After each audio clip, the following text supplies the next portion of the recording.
We are regular with our biology topic of class 12th.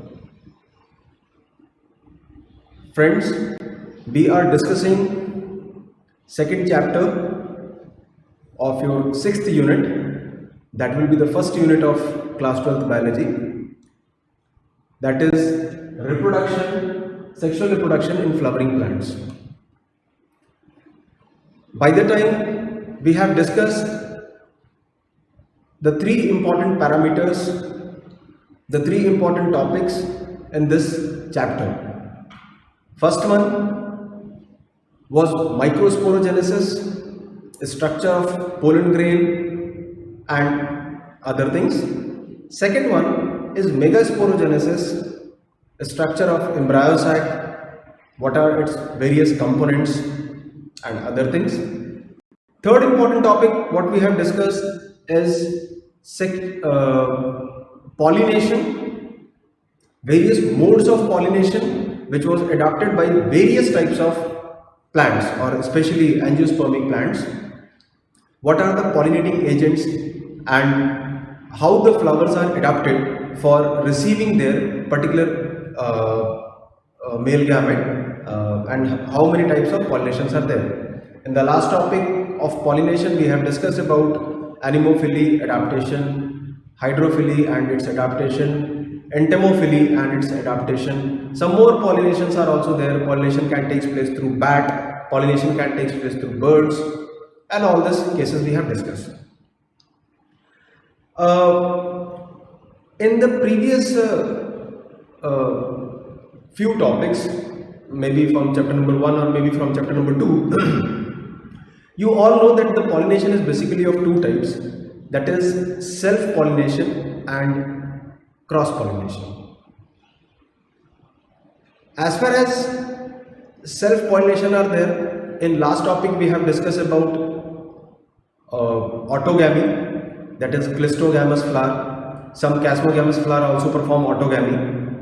Three examples we had taken there, that is viola, that is oxalis and other plants. But now just one question arises in our brain, that the basic significance of a sexual reproduction,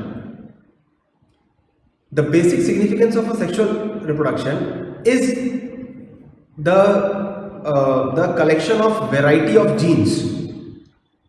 In sexually reproducing organism, they are responsible for causing evolution. Why? Because there is a genetic vigor, genetic variability. When two parents from different genotype crosses together, they will form the progeny, and this progeny will be more adapted in the given set of conditions, and that's why sexual reproduction is evolved in all the higher plants and all the higher animals. But whenever we are talking about autogamy or self-pollination, this purpose of sexual reproduction, somewhere it is lost.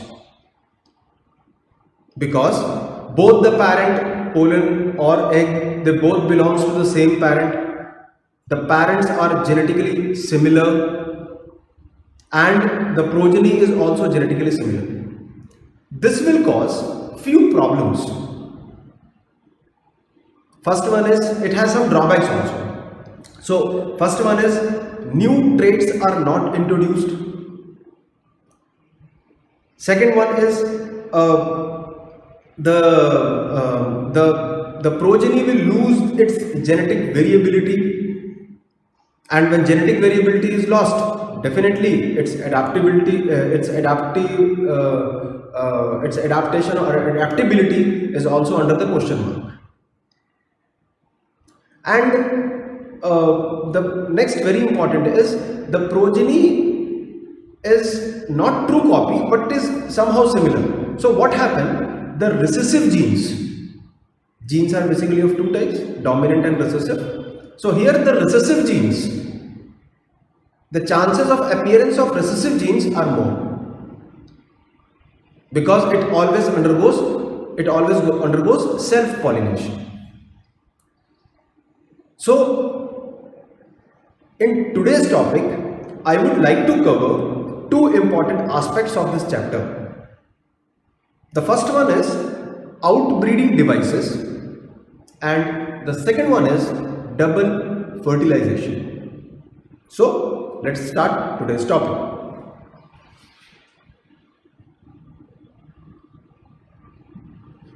This I have discussed already, that we have discussed about the this is what again the same flow chart what you are watching from last two videos. So the whole chapter is divided into three parts: pre-fertilization, double fertilization and post-fertilization. In pre-fertilization there are various events: microsporogenesis, megasporogenesis and pollination and pollen pistil interaction. In double fertilization, so here for today's topic we are going to take the outbreeding devices from pre-fertilization, outbreeding devices. Second topic we are going to cover about pollen pistil interaction, and third topic we are going to cover about the double fertilization. Okay, and after this lecture, then in further lectures we will include post fertilization, right? So first, as I was discussing about autogamy. So in the sexual reproducing plant, when the pollen grains belongs to the same parent and when the plant undergoes continuously self-pollination, this will cause the loss of vigor, and this is called as inbreeding depression. Inbreeding depression, that is, the progenies have multiple problems. For example, if any genetic disorder which is recessive in the plants, so and if the plant undergoes always self-pollination, so this genetic disorder, the chances of appearance of such recessive genetic disorders are more for self-pollinating plants. Moreover, genetic vigor is also lost. Genetic variability is under question mark. So these are some of the drawbacks of self-pollination, which causes inbreeding depression. For countering this inbreeding depression, few plants adopt methodologies, and that is called as outbreeding devices. That is, it is a phenomena or it is a process in which a plant rejects self-pollination or try to prevent self-pollination and enhances cross-pollination. And that's why it is called as outbreeding. Out means from outside. Outbreeding devices. Some events, some significance which are breeding outside. So there are multiple methods by which plant adopted the outbreeding methodologies, or plant promote cross-pollination and suppresses self-pollination. Let us discuss one by one about all the methods. Let me begin first, that is unisexuality, also called as declining. We all know that a bisexual plant, suppose if it is a bisexual flower, this bisexual flower has a stigma or pistil, and it has also a anther. The pollen grain from the anther transfers to the stigma. This is what is the normal process. In unisexuality or declining, what plant will do? Plant will suppress its one sexual reproducing part, either male or female. So in this process, either the anther or the male or androecium gets suppressed and could not able to produce pollen grain, or the stigma or pistil could suppress and could not able to accept the pollen grain, and that's why it is called as declining. That is, it declines one of its sex organ, either male or female. Second outbreeding device is dichogamy.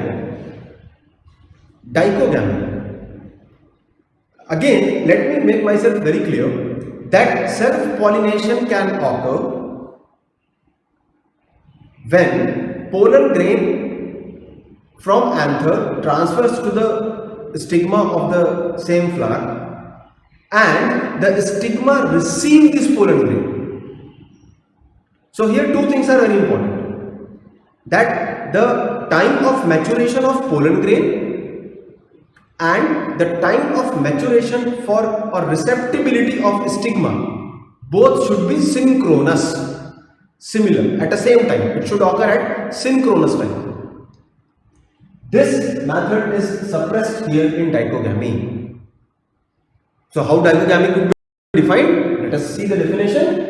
Anther and stigma mature at different time of bisexual flower so as to prevent self-pollination. So here the anther and stigma, it matures at different time. The time of maturation of anther and stigma should not be synchronous. So what will happen if the pollen grain is mature enough but the stigma is not receptible? So if the anther will fall on the stigma also, no fertilization, no pollen tube germination will take place. Same way, if the stigma is receptible and anthers are not mature enough, at that time no pollen grain of same flower will fall on the stigma. So this is called as dichogamy. Dichogamy can be of two types, what I have discussed now. One is called as protandry. One is known as protandry.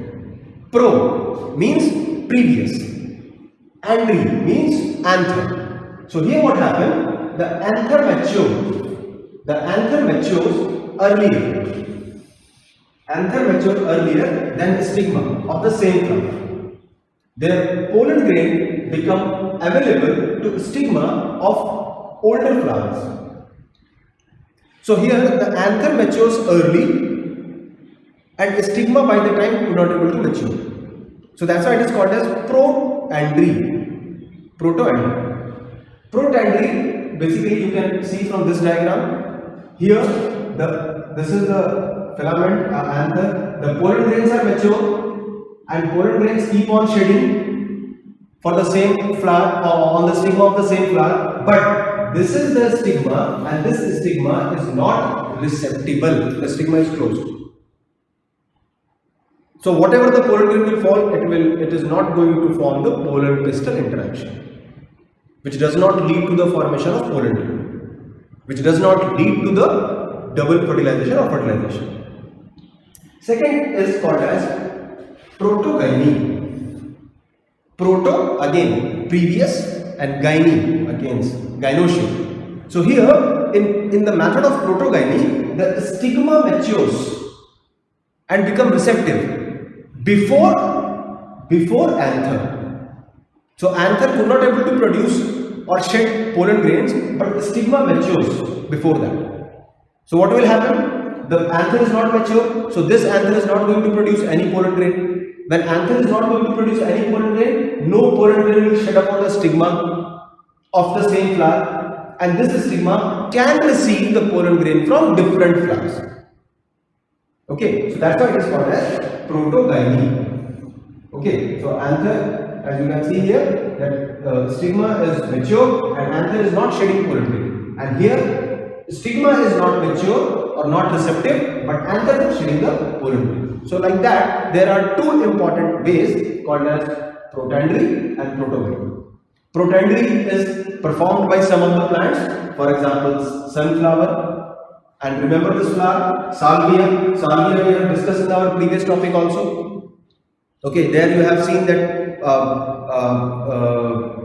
the stigma is exposed enough in one flower, and in another flower the stigma is not so exposed enough.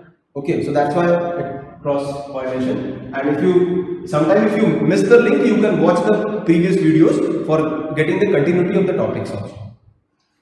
And protogamy, it is performed by Mirabilis jalapa. Mirabilis jalapa, very famous 4 o'clock plant. We are going to discuss this plant in our genetics topic also. Then Gloriosa, then other plants are also there which performs the protogamy. Okay, so this is the second method, dichogamy. First one was declining, second one was dichogamy. Next,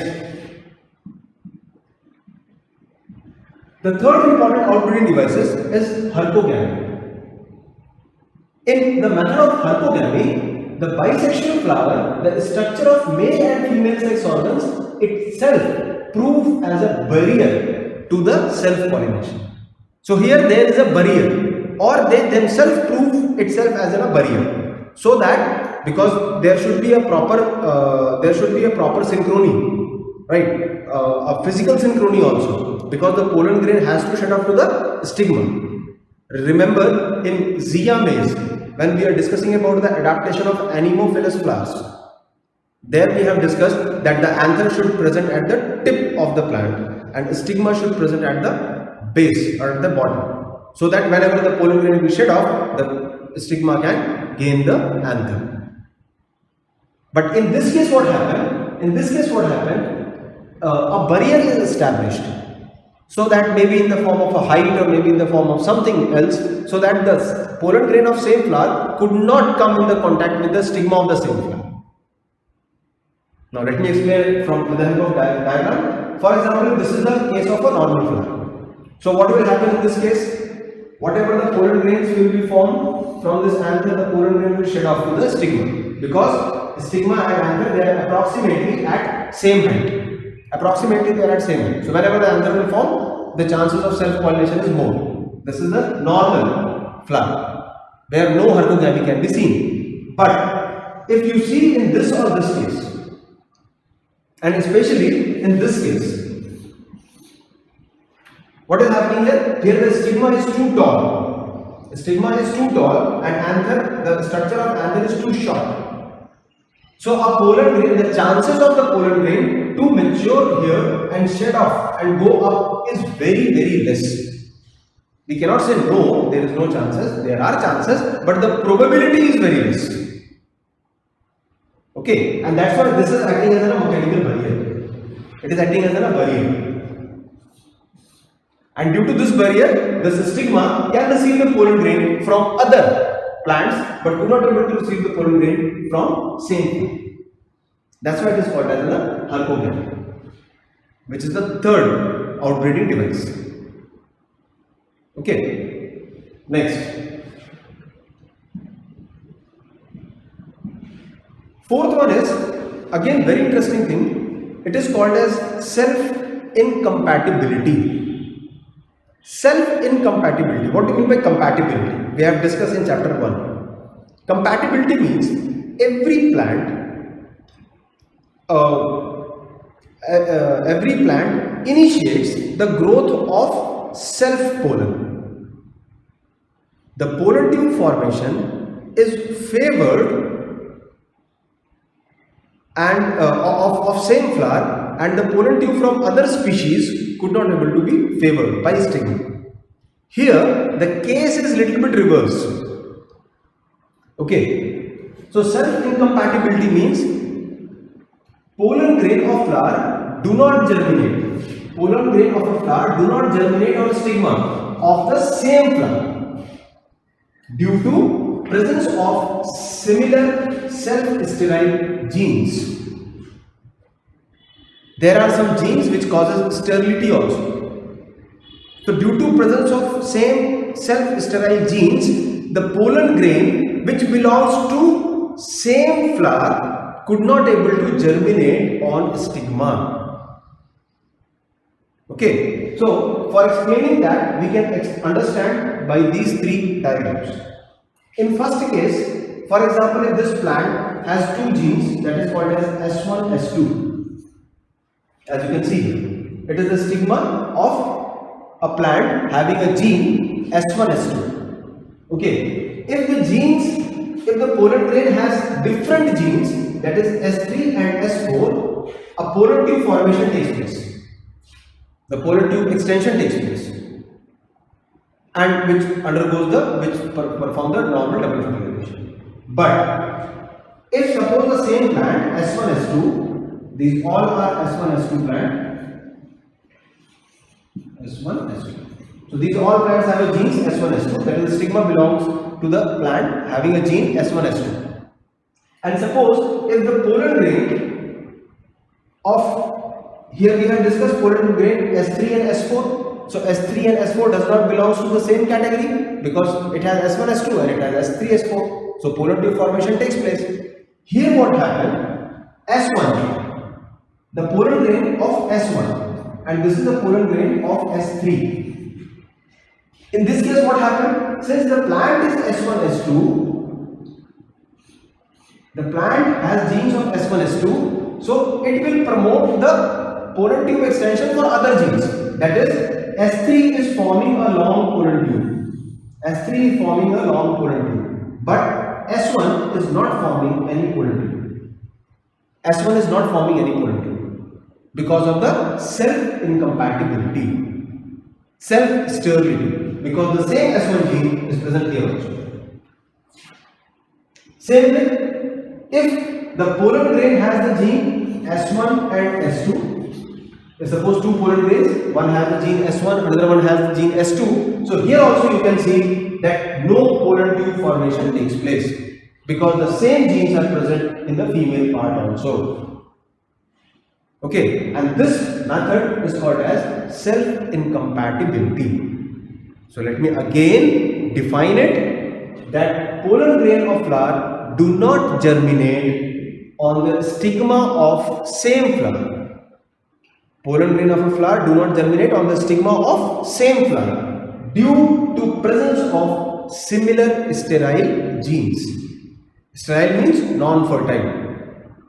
Similar sterile genes. So wherever the sterile genes are matching, their pollen tube formation does not take place, and wherever these genes are different, then pollen tube formation must take place. This is also a very important device for promoting outbreeding devices, for promoting cross pollination. Okay.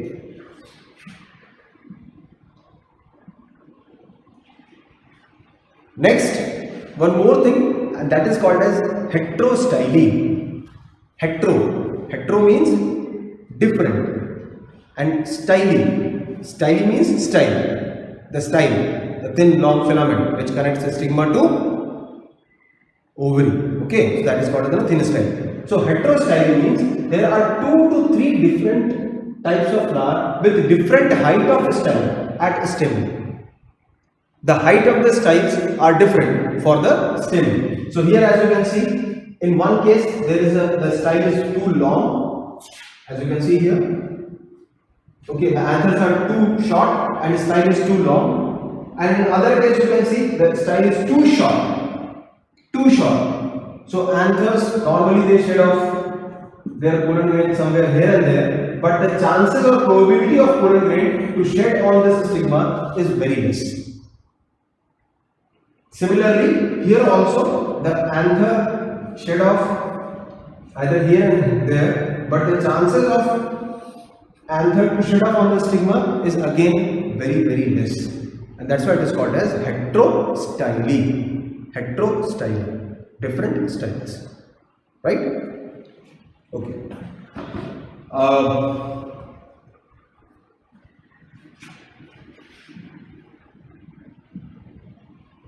So these all were the outbreeding devices. Let me recap it once again. The first one what we have studied is declining or unisexuality. The second one what we have discussed is dichogamy. In dichogamy we have studied about 2 components, protandry and protogyny. Third one we have discussed about Hypogamy. In Hypogamy we have seen that the height of stigma and anther both were different. The fourth one was self-incompatibility, in which self genes are not compatible and self genes are rejected. and foreign genes are to be attracted for extension of pollen tube. And last one we have discussed about heterostyle, and there the style, that is the female reproductive part style, is of having the different approaches. These all methods are collectively called as outbreeding devices, and they all have a single motto, a single application, that is to reduce the chances of self-pollination and to enhance the chances of cross-pollination, to maintain genetic variability, genetic vigor, and other things. Now, next topic we are going to study is an artificial hybridization.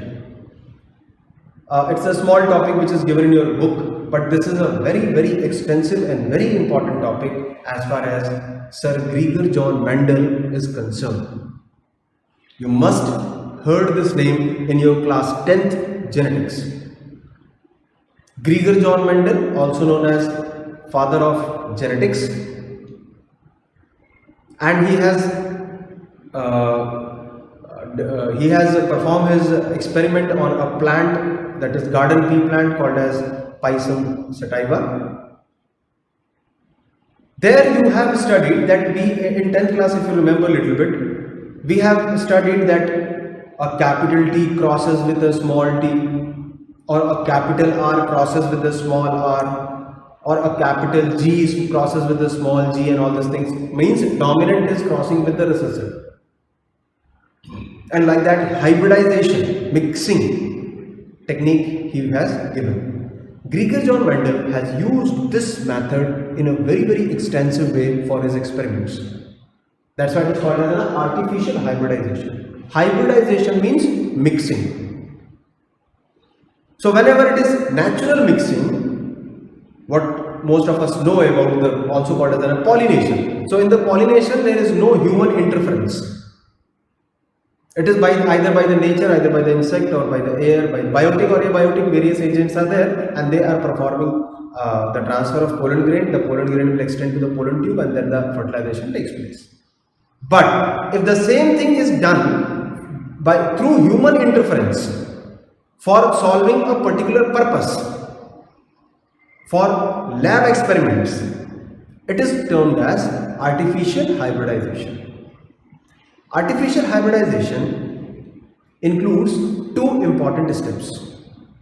The first one is emasculation, and second one is bagging.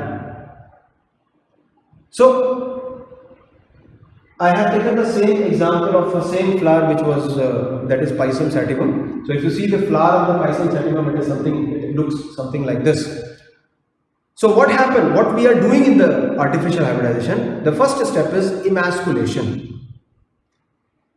Pisum sativum has a bisexual flower, we all know. It has an anther as well as it has a stigma also. So what we are doing here, we are artificially cutting and removing the anther. You can see. This is the anther and this is the stigma. So in the first step, what we are doing, we are artificially cutting and removing the anther. And artificially we are converting a bisexual flower to unisexual flower. Okay, before maturation of anther or before maturation of stigma, that is important, right? So you have what you have taken. You have taken a bisexual flower. The bisexual flower has both a stigma also and anther also. So anther is mechanically cut off before maturation of stigma and before maturation of anther. Now the flower has only gynoecium. Then, so this is called as emasculation. In next step, what we are doing, pollen transfer. Whatever pollen of a desired trait or whatever pollen of a desired family, we want to hybridize, we want to cross pollinate. That pollen grain is artificially collected and shaded on the stigma. Okay, when once the shading is complete, either by the help of brush or by other equipments, in class 11 the herbarium making, you all have studied about that. So when once the artificial shading is complete, Then this flower is tied up or tagged up with a polythene bag, and that is called as bagging. So when one suppose the fertilization takes place, this is the flower, anther is removed and cut off. So once the pollen grain of different flower of different genetic composition is shedded mechanically, after that this flower is bagged or packed in a bag, so that the further pollination could not able to take place. We are simply covering the flower by the help of polythene bag, so that the further pollination could not able to take place. And whatever desired character we want to inculcate, that character could be inculcated in the system. So that is called as artificial hybridization. Artificial hybridization. Okay. Now, next we are moving to the very important part, and just before double fertilization, it is very important to check the compatibility, as so many times we have discussed this term compatibility. Now, if you take a normal condition of pollination, now whatever outbreeding devices we have discussed, this is an extra approach to promote the things, okay, to promote the cross pollination. But normally what happens? Normally a plant having a stigma with the pollen grains, once the pollen grain shed off to the stigma, there is a series of reaction which takes place on pollen grain and stigma. So suppose this is the pollen grain,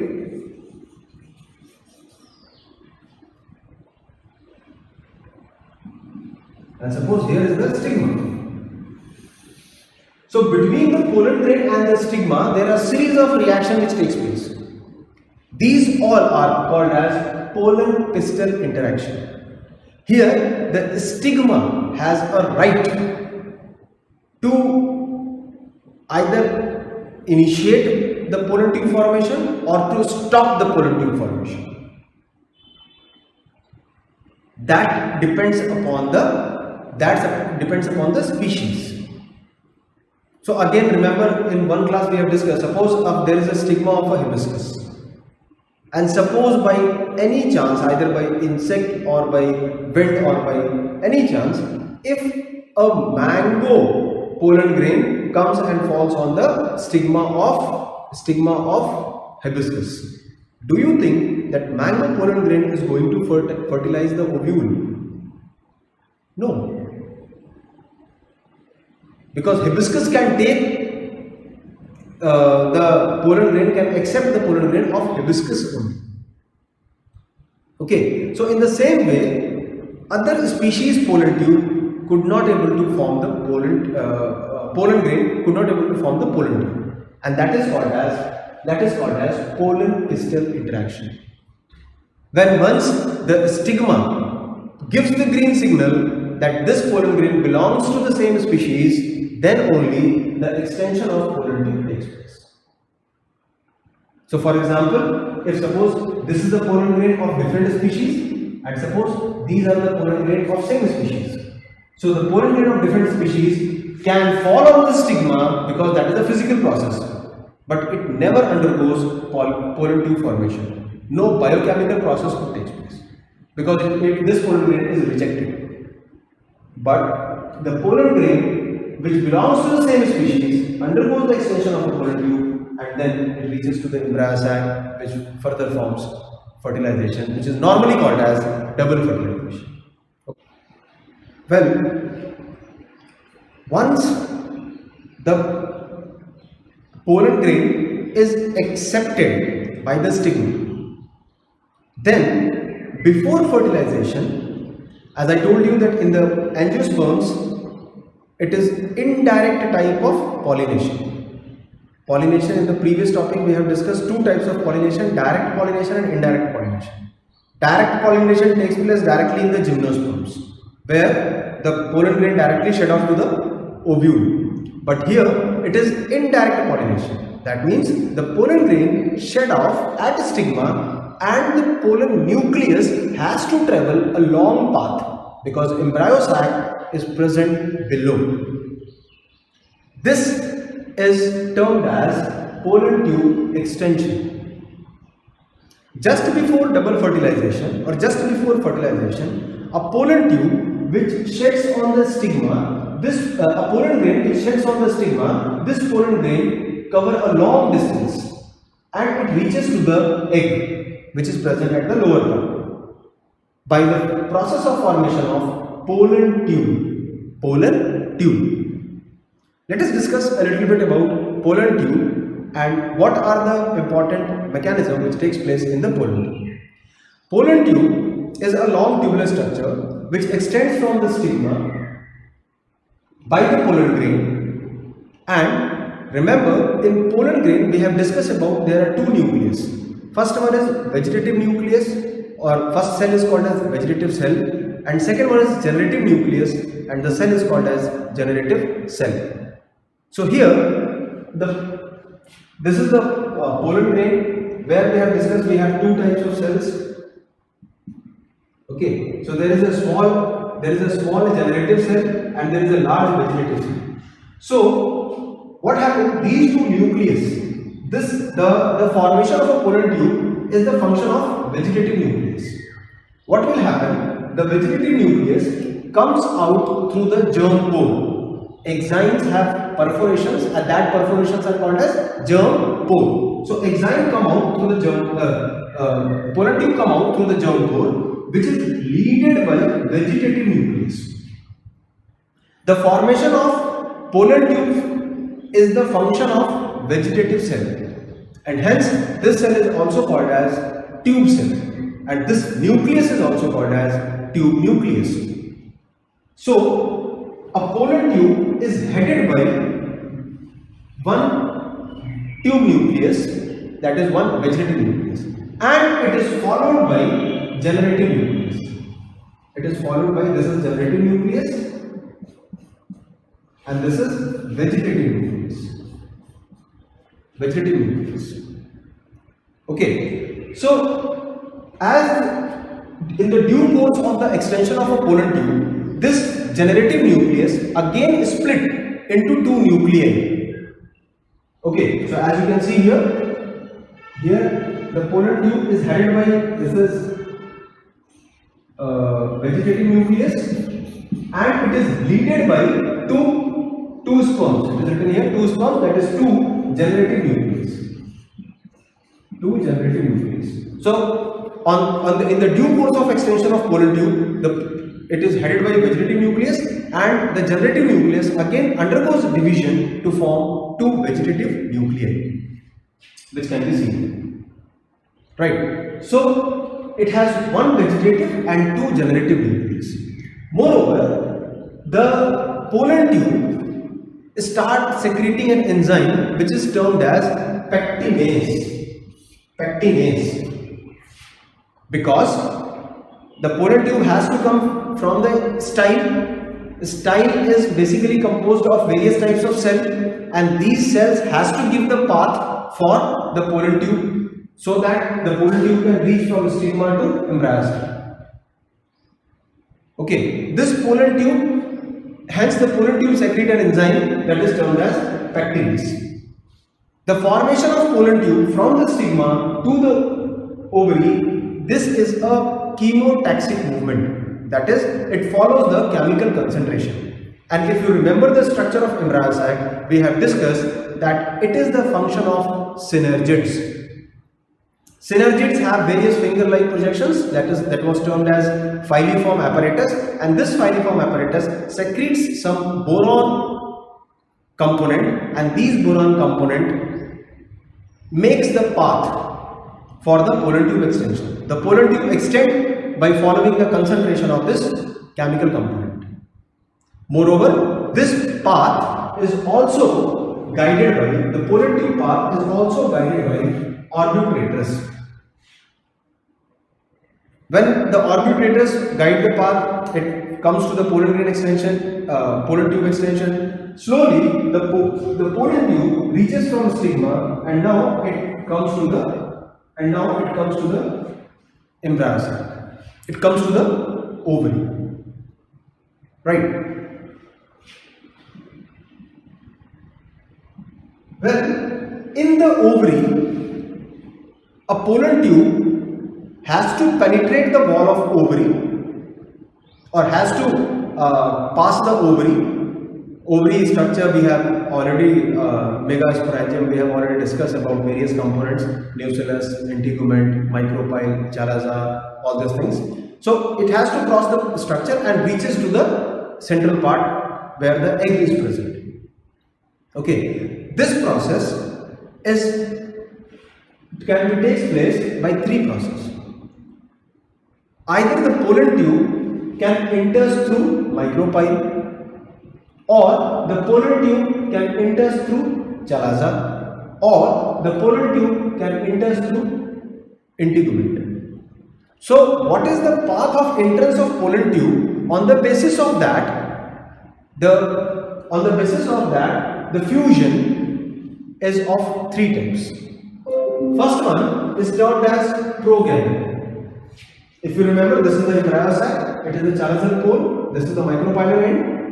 So progamy is a normal method through which most of the fertilization takes place. Okay, so it is the process in which pollen tube enters into the embryo sac through micropyle. As you can see, this is the pollen tube. Here, this is the pollen tube, and this pollen tube is entered through micropyle. Hence, it is called as progamy. Another one is called as mesogamy. Sorry, here a little bit across is there. So mesogamy. Sorry, this one, mesogamy. So this is mesogamy, and this is chalazogamy.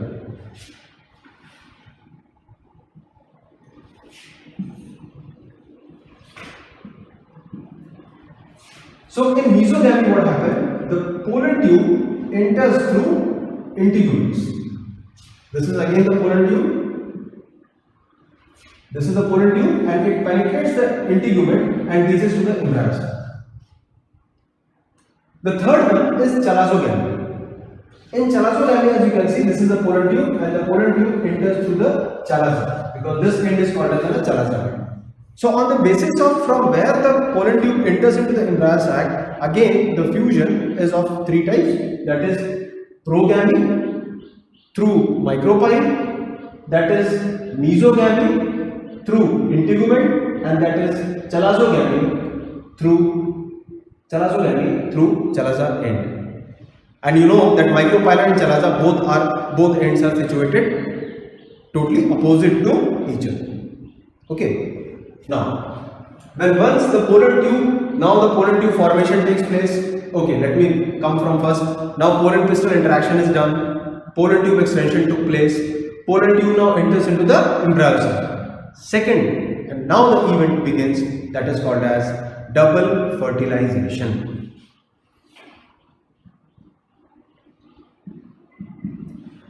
Double fertilization. A characteristic feature of all the angiosperms are called as double fertilization.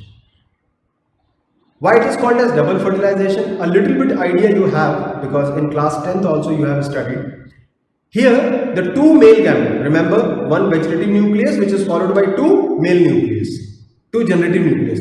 These two generative nucleus is going to fuse two different cells at the same time, and hence it is called as double fertilization. So one fusion going to take place at egg.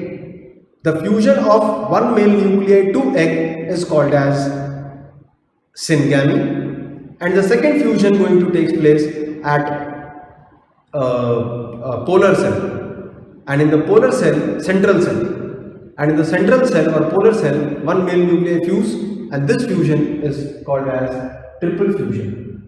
So in this way, there are two important events which takes place in double fertilization, which is a characteristic feature of angiospermic plants. Let us see. In syngamy, it is the process of fusion. Now, it is the process of fusion of one male nucleus to the egg.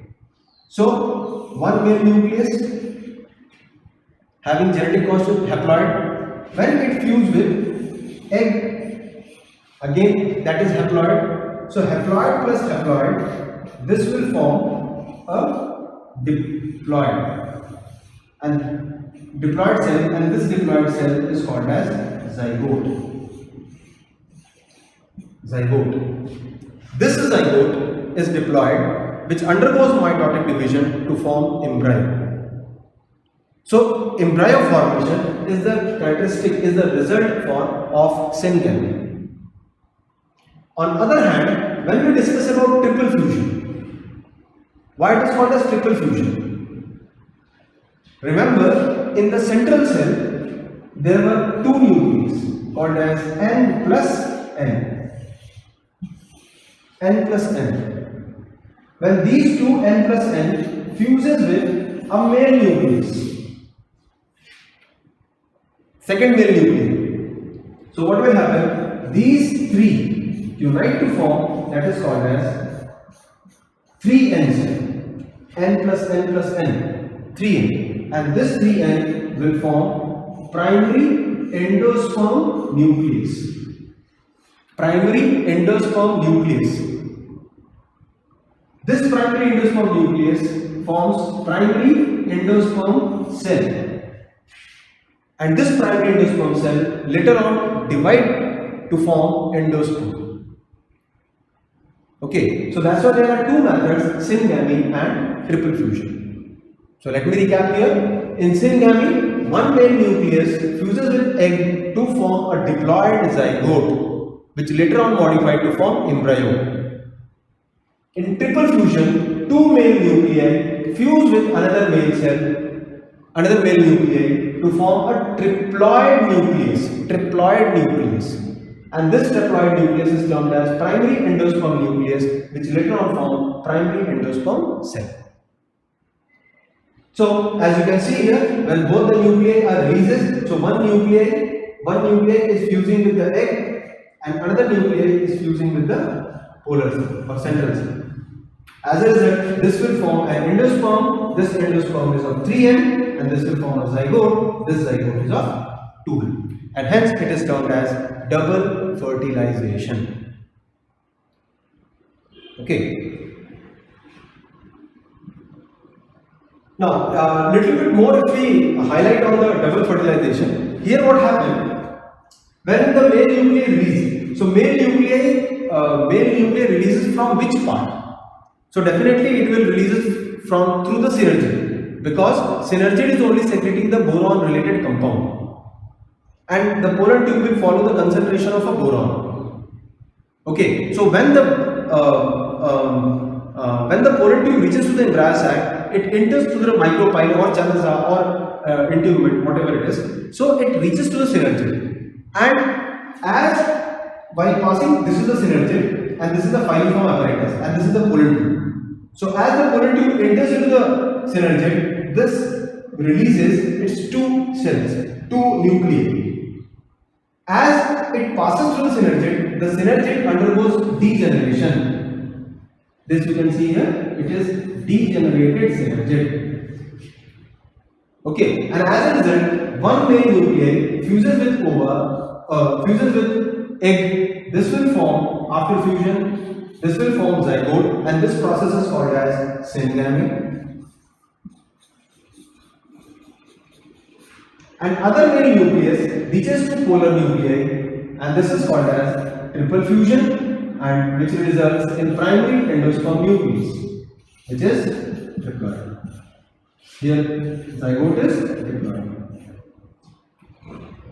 Okay, so this is what is the exact mechanism how the double fertilization takes place and what happened to the synergy. Okay. Well, so this is all about the outbreeding devices and double fertilization in the angiospermic plant. In next topic, we are going to discuss what is the scenario of an embryo sac after fertilization and what are the important events of post fertilization when once the fertilization is over. Till that time, take care of yourself and keep revising. In case of any doubt must be there. In case of any doubt, please consult to your respective teachers. Thank you very much.